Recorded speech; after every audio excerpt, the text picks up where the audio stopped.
Hello there, this is Orange Street Productions presenting to you an unboxing and a quick overview of the Nokia 8110 4G. The Nokia 8110 4G is a reimagination of the original from 1996 and was also prominently featured in The Matrix back in 1999. So let's take a look at the phone, shall we? So right here we have the Nokia 8110 4G in its packaging. As you can see right over here, it clearly resembles that of the iPod Nano's packaging that Apple used. And the nice touch is that on the sides of the packaging you do have some colorful graphics, which I do appreciate. And on the back you have the list of crucial specs such as an App Store, 2-megapixel camera, Snake, the Qualcomm 205 mobile platform, and lots more. And as you can see right over here, this is the dual SIM variant where the secondary SIM supports 2G and the primary SIM 4G. But since I'm unboxing right now in Singapore, the secondary SIM there is going to be redundant since 2G networks were shut down last year anyway. But never mind, now let's get into the box itself. Alright, you open the box like this. Okay. And then you slide the phone out like that. Alright, here we have the phone itself, wrapped in this plastic packaging. And this is the accessory compartment if I'm not wrong. Alright. Okay, so what we have here is a rather cheap looking headset. The battery, which is BV6A, rated at 15,000 mAh and 3.85 volts.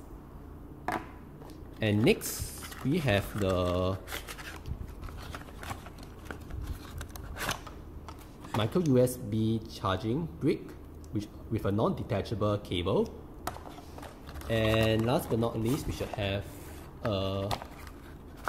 here we go, the quick start guide. Okay, so let's insert the battery inside the phone. Alright, pop off the back cover. Alright, insert the battery, and as you can see right here, this is where the secondary nano SIM will go into, and this employs a stack solution for the micro SD and the primary SIM card slot, similar to the Galaxy S5 and the Galaxy Note 3. Alright, so let's turn it on. Alright, as you can see, it's powered by KaiOS, which is a branch of the defunct Firefox OS. And interestingly enough, Google has agreed to supply some of its apps, such as Google Assistant and Maps, for KaiOS for some reason. Alright, so you see the Nokia logo, and wait for it.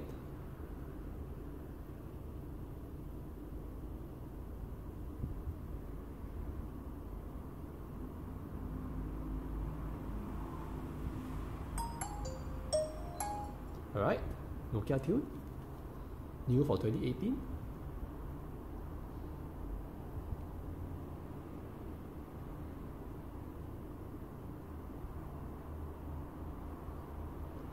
Alright, should now be at the setup screen.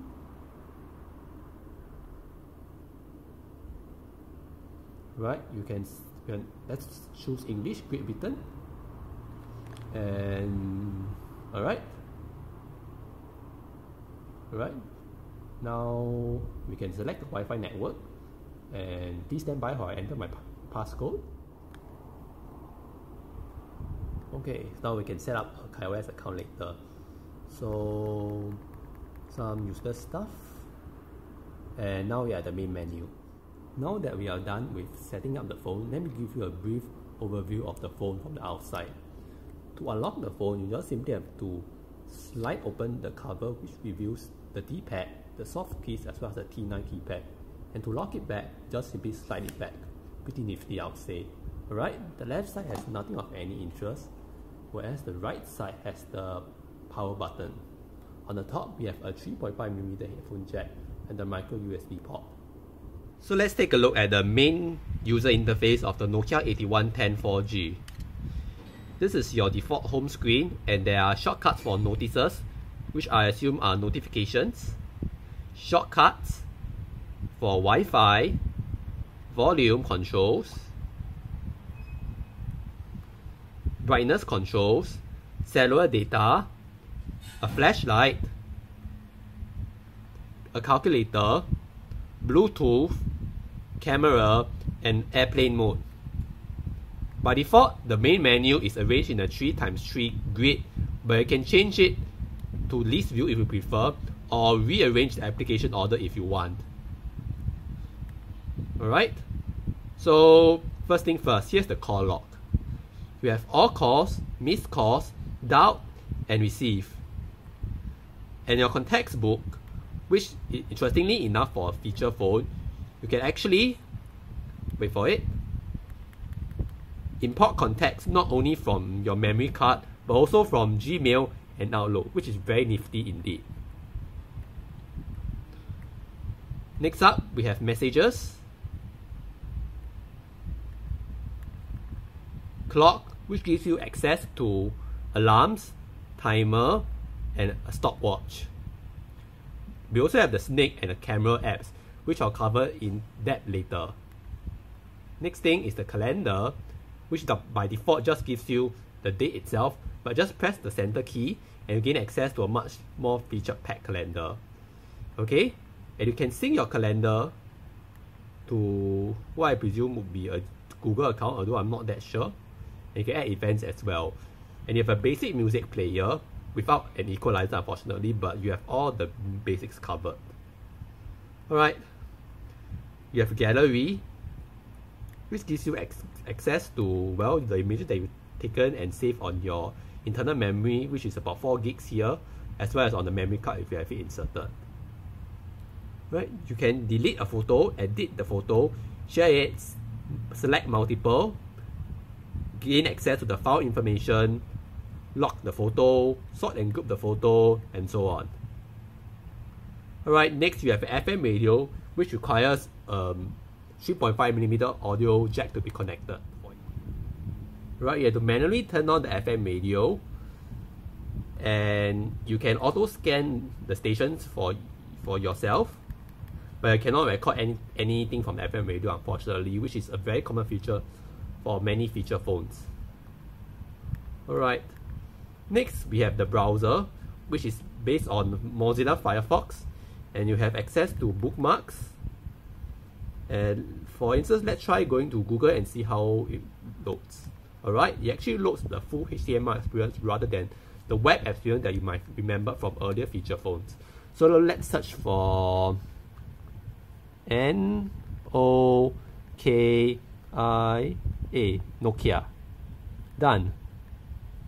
And then next search.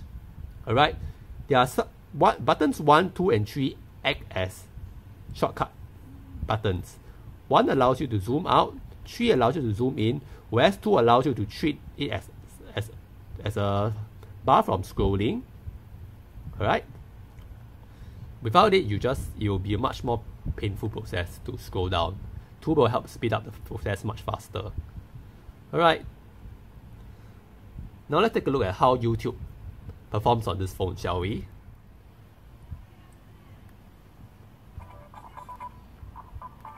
So overall, it's not a very satisfactory experience to watch YouTube on a phone this small. Oh well. But at least it's better than nothing anyway, since most video phones don't let you have access to such high quality video on YouTube anyway. And another thing I also don't like about the phone itself is that you cannot have a new tab or multiple windows open for different web pages as you would on a standard smartphone. But that said, I'll just say that the browser is much better than most feature phones anyways. So that's about it first. And let's take a look at other things. We have email, which is self-explanatory in itself. Calculator. Video. Note, which also needs no explanation. Audio recorder, which allows you to select between a lower and a higher quality for your recording files. Unique conversion, a very handy tool back from the old Nokia Series 40 days. And settings. Settings is also divided into multiple tabs. And what's interesting here is that you have access to a KaiOS account, which allows you to wipe your phone remotely in case it has been stolen. Alright, so let's take a little bit about device information. Alright, software interface. And you can even update your software over the air, which most video phones never ever get anyway. And interestingly enough, Nokia said that the Nokia 8110 4G will come with an app store, but in this case it doesn't seem to have gone online yet, as there's no way for me to have access to the app store right now. Perhaps it will come in a future software update. So I'll keep you informed when it comes, and then when it comes I'll show you a bit about how the app store works and what apps you can be expected to download from there, alright? So now let's take a look at the camera. The camera interface itself is quite basic. From options you can turn on or turn off the flash, adjust the self timer, have grid lines appear or not, go to your gallery straight away, as well as switch between photo and video modes. Alright? By default, the phone only captures 2 megapixel images and no further. And what's also annoying is that it cannot automatically orientate itself to portrait mode or even do so manually, so beware. Alright, video mode wise, you can select between low, standard and high. High basically records at 720x480 resolution, standard at quarter VGA resolution, and low at the 144p resolution, which is something that even most feature phones have forgotten a long time ago.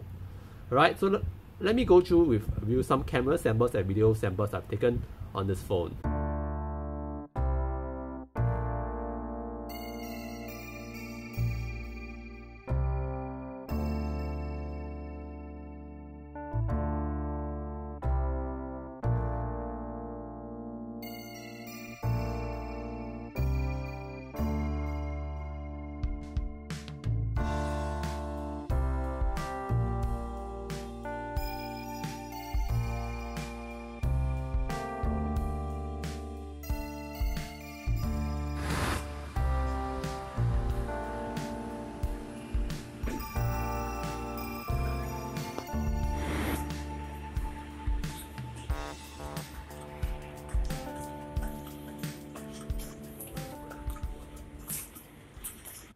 And just like the Nokia 3310, you also have access to the snake game as well. I'm not sure what this symbol really means, but I think it stands for loading something. Right, this snake game was developed by Gameloft in 2017. And it's a bit of a departure from the old snake game that you might remember from your Nokia dumb phone days in the notice, I assume. You basically have access to many time levels, like this. By default, you only have left and right controls, but in the settings you can adjust it to include the traditional 4-way D-pad navigation. Alright, so let's just get back to the main menu first. And you can go for survival, which is a bit more like the real deal that you got back in the early 2000s. And so that's about it about the snake game. Nothing much interesting, and in my opinion, it's not really the best snake game that Nokia has ever had. I think that the old Snake Zendia on Series 13 was actually a bit better than this. So that's about it for my brief overview of the Nokia 8110 and its UI tour. Stay tuned with me as I prepare a proper review of this phone.